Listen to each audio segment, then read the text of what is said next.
2 number হচ্ছে pick the correct spelled word. এটা correct spelled word ইয়া বলুক, দীপ্ত বলুক আচ্ছা, আমি ফার্স্ট। বলি, সেটা হচ্ছে আপনারা একটা প্রায় ব্যবহার করেন শব্দ, সেটা হচ্ছে বিবেকবান। আমরা যখন কথা বলি সেটা হচ্ছে এই বিবেকের ইংলিশ হচ্ছে কনসাইন্স, এই তো। তাহলে কনসাইন্স বানান যখন করেন তখন আগে কন লিখেন, তারপর সায়েন্স লিখেন।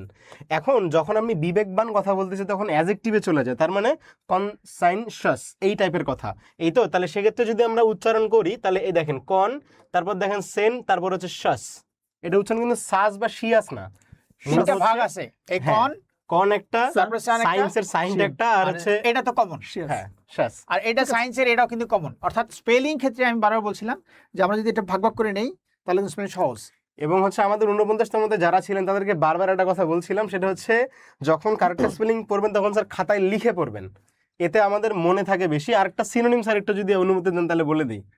যেমন কনসেনসাসের একটা সিনোনিম আছে যেটাকে আমরা বলি স্ক্রুপুলাস, ঠিক আছে? এই ওয়ার্ডটা অনেক ব্যবহার হয় বিভিন্ন পেপারে। এই স্ক্রুপুলাস মানে কিন্তু হচ্ছে বিবেকবান। আমরা যদি সামনে একটা আন বসাতে তাহলে হয়ে যায় কি আনস্ক্রুপুলাস, মানে বিবেকহীন, যেটা বাংলাদেশে অনেকের মধ্যে দেখা যায়। একটা নতুন কিছু জানতে পারলো, এটা আর একটু কাজে লাগবে এটা। আচ্ছা,